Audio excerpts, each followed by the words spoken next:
Alright guys, in today's video we have more PlayStation news to go over and cover. Before we dive into today's topics, do me a big favor, if you do enjoy videos like this and by the end of it you found it informative, please consider leaving it a like, and if you are new here to the channel, please hit the subscribe button as well.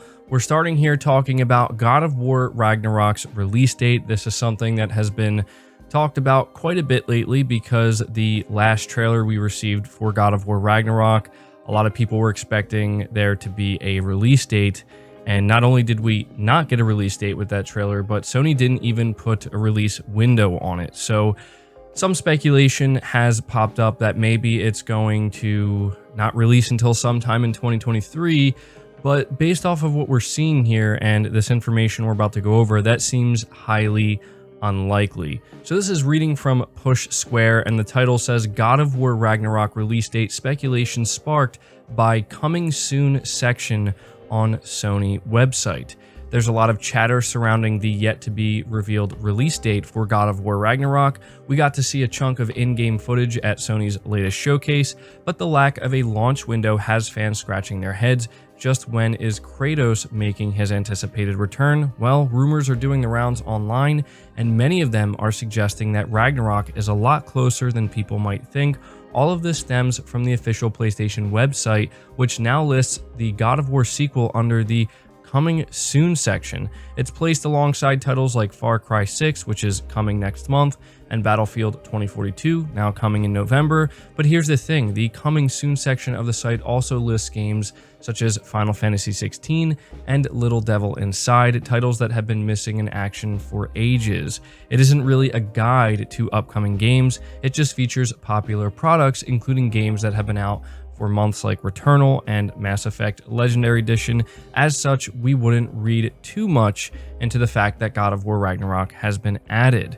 For what it's worth, we don't think Ragnarok is that far off. Late 2022 seems like a reasonably safe bet at this point, and I do have to agree with what Push Square is saying here. I do see late 2022 being the most likely time frame that God of War Ragnarok will release.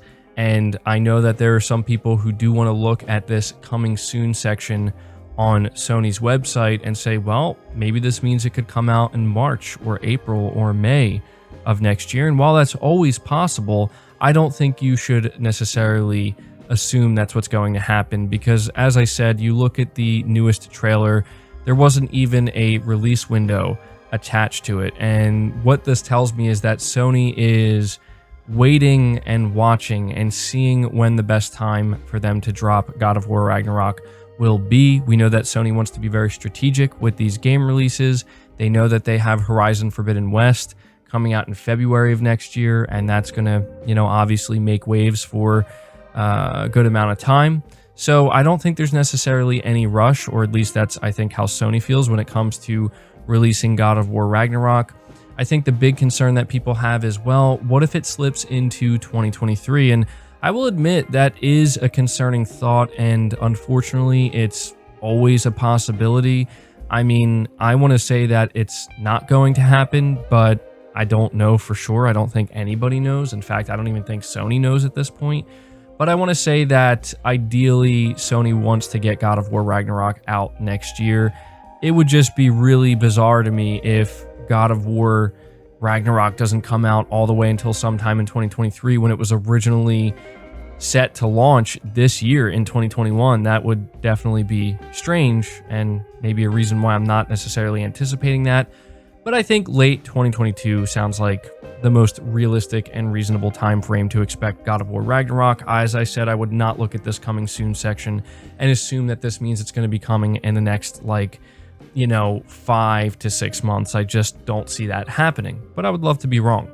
We're moving on to the next topic though, which is talking all about Kena Bridge of Spirits. We have some new information about this game, and you guys can actually let me know down in the comments below, since Kena is releasing tomorrow. Do you plan to pick this game up?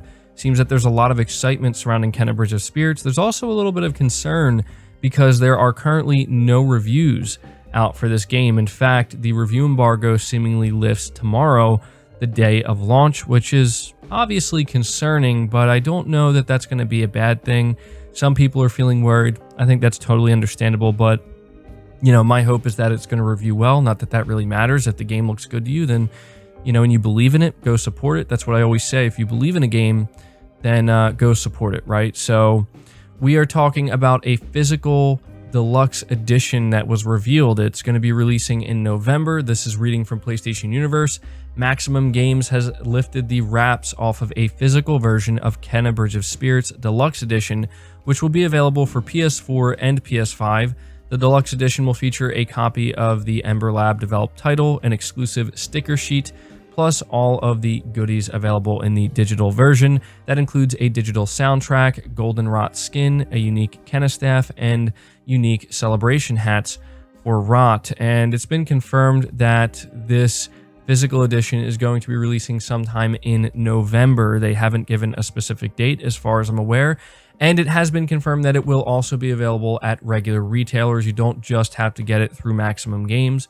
So I think that that's also really important to make people aware of as well. I think this is going to be a bit of a struggle for those of us who like physical games because, the game's coming out tomorrow and you can only get it digitally and you want to play it. But if you also want a physical version, I don't know. I'm sure there are going to be people who double dip on the game, which I think is fine. If it's a good game and like I said, you believe in it, then support it. But let me know down in the comments below if you're going to end up waiting until November to get the physical version.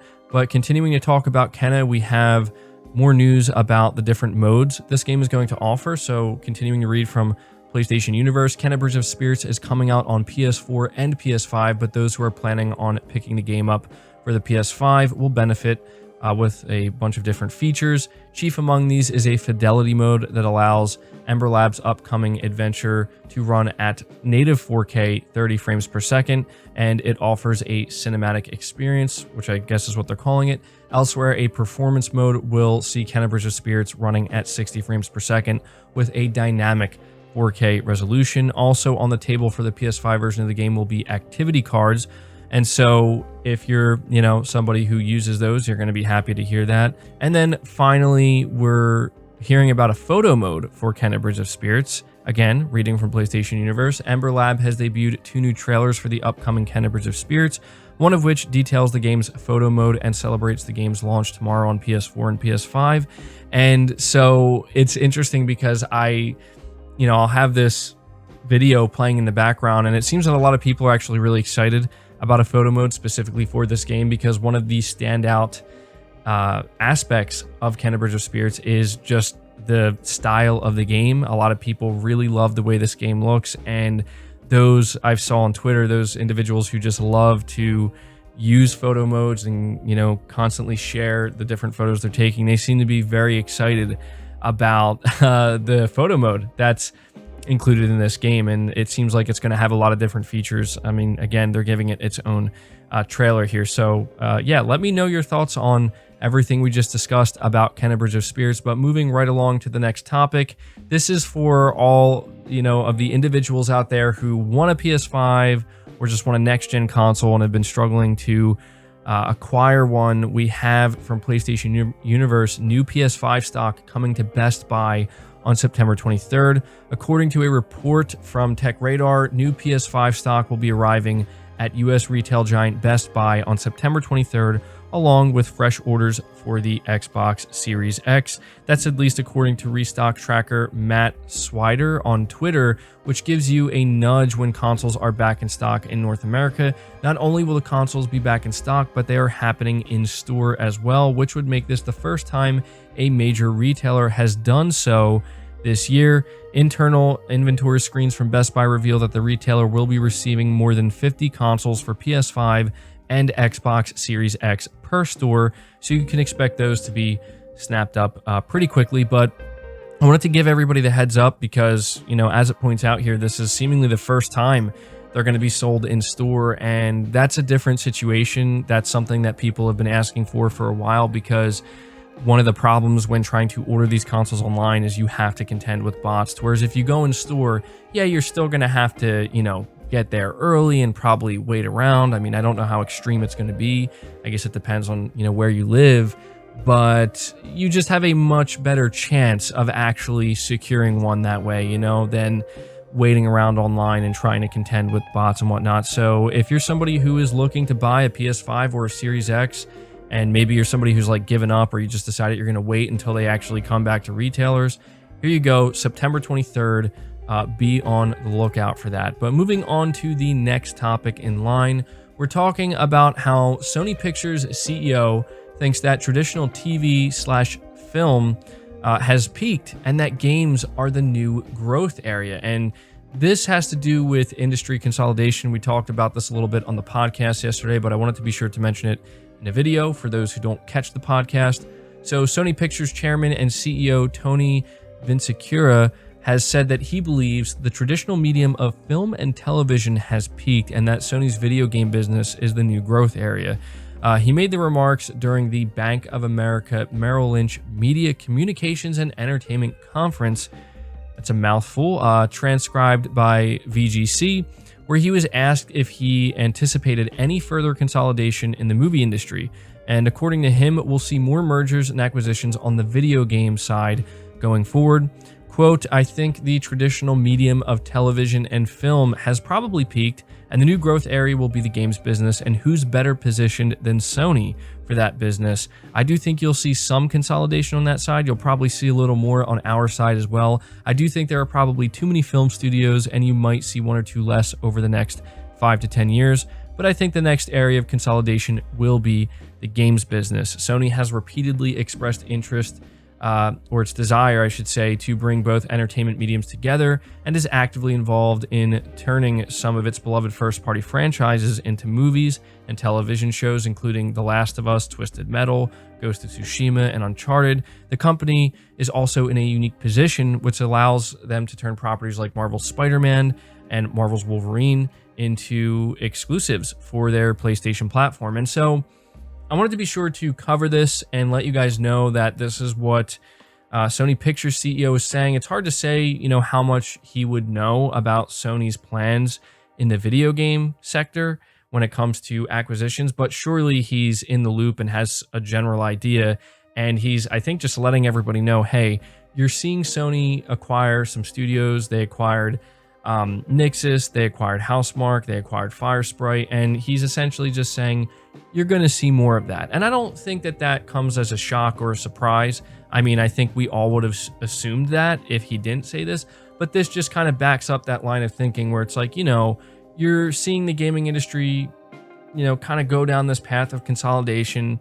And the reason for that is because there's just a lot of investment in the gaming medium because there's been exponential growth over the past year, and because of that, interest has just skyrocketed. And so, yeah, Sony's obviously going to be a big part of that. Sony is one of the biggest players in the game, and it's going to be interesting to see who they end up acquiring next. Definitely going to be interested in finding that out. But moving over to the next topic in line, I think many of you are going to be interested in this because I know that there are a lot of fans here of Quantic Dream. This comes from DualShockers, specifically Tom Henderson. He's proven to be very reliable in the past with many things. And the title says, sources, Quantic Dream's Star Wars title has been in the works for 18 months. And so the article says, after Quantic Dream's 3-game deal expired with Sony in 2018, after the release of Detroit Become Human, the president and founder of the studio, David Cage, began exploring new opportunities and partners. The rumor was first reported by French YouTuber and ex-journalist Galtos, I don't know if I'm saying his name correctly, on September 16th. It was reported that Quantic Dream now finished their contract with Sony and will be signing with Disney. In a separate conversation, however, I was also speaking to an individual who provided overwhelming evidence that he had contacts at Quantic Dream and reported that the Star Wars game by the studio has been in the works for around 18 months. The evidence was that concrete, in fact, that I reported on the findings with a somewhat small cryptic tweet while the investigation into the news continued. It is still currently unclear on what exactly the 18-month time span entails, with rumors within the French development community suggesting that the title could have just started full development in the past several months.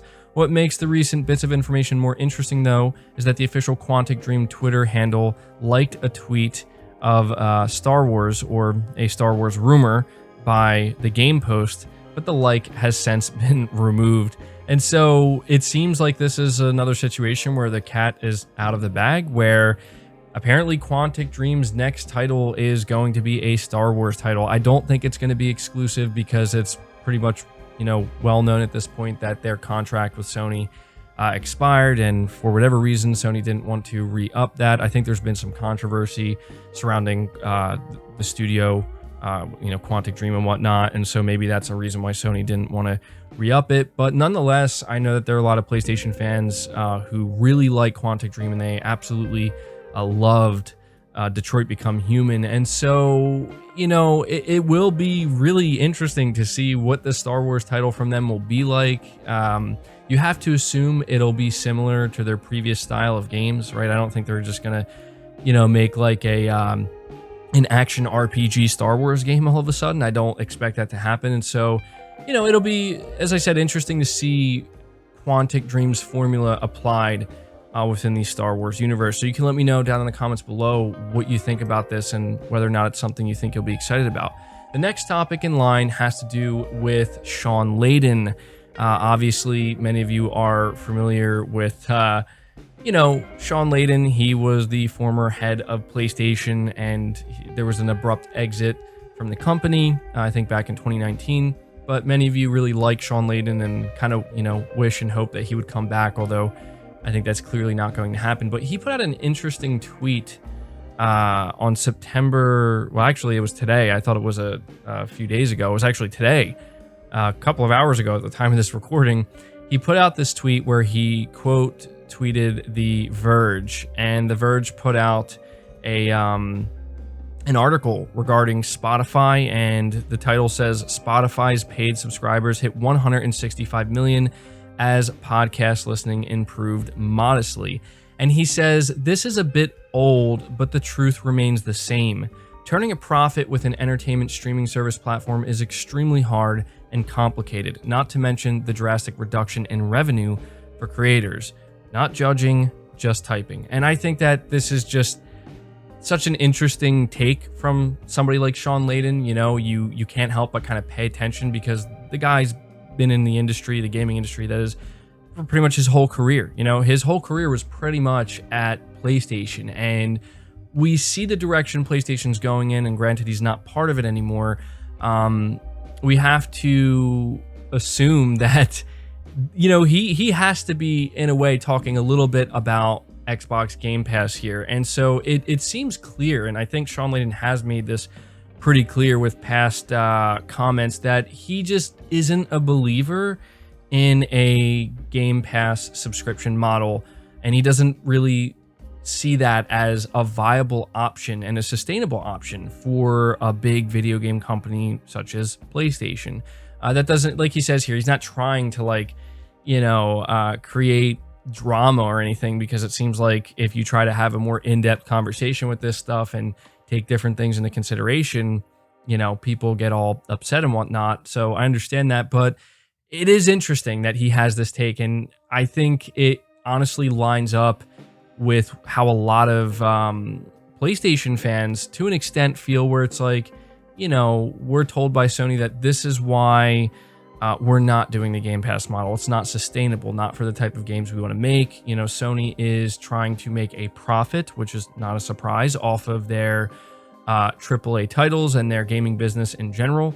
Believe it or not, and I have to put it that way because some people, I think, don't believe this, that's also Microsoft's end goal as well. It's just that Microsoft is taking a very different approach, and that's the thing, is Microsoft is adopting this approach where you look at these streaming services, they're not profitable. And the thing is, if they're ever going to be profitable based off of the way it works, it's going to take a very, very, very long time. Even like Spotify, they're still not profitable, and it's hard to say when they will be, right? And so it's more about just growth. It's about obtaining growth and going after numbers that are so large and just this volume where it will eventually become profitable. And I found this incredibly interesting. It's always interesting to hear what somebody like Shawn Layden has to say, because, even though he's not with PlayStation anymore, he's very well respected within the PlayStation community and in the gaming industry as a whole. And so he's an individual that when he stops to talk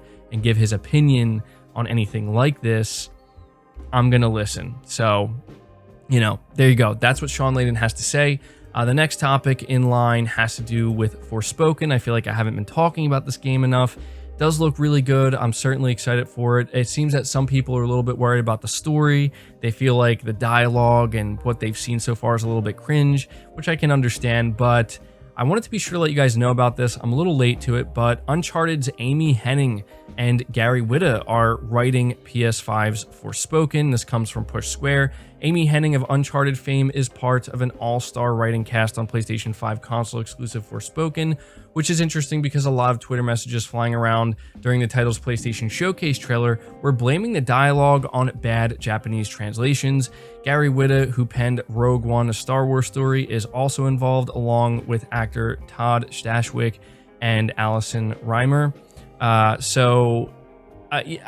felt like I had to mention this because it's like, I kind of agree with a lot of what people are saying, where it's like, yeah, the dialogue, it's a little bit, you know, cringeworthy, and it just seems a little, you know, generic, and like, I get it, but it does give me a lot of confidence that somebody like Amy Henning is, you know, writing this, because she is considered like the person responsible for Uncharted's story, right? Like, she wrote, I think, Uncharted 1 through 3, and people know her for that, and they love her for that, and people absolutely love the stories of Uncharted 1 through 3. And so I think that if you're somebody maybe who is an Uncharted fan and you didn't know about this and you were feeling a little bit unsure about Forspoken's story, I think you can take a little bit of solace in the fact that Amy Henning's part of it. And you also have Gary Whitta, which I'm not as familiar with Gary Whitta. Apparently he did write Rogue One, a Star Wars story, and that's held in very high regard as well, as far as I'm aware. So yeah, that gives me a lot more confidence in the story. I think the gameplay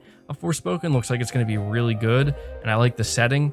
And so hopefully the story will end up being just as good as we're hoping as well. But that's pretty much going to do it for this video, guys. I hope you did enjoy it. I hope you did find it informative. Again, if you did, be sure to leave it a like. Really helps the videos out. Subscribe to the channel if you're new. Hit the bell notification icon, and feel free to share this video out on top of all that. But until next time, guys, take care.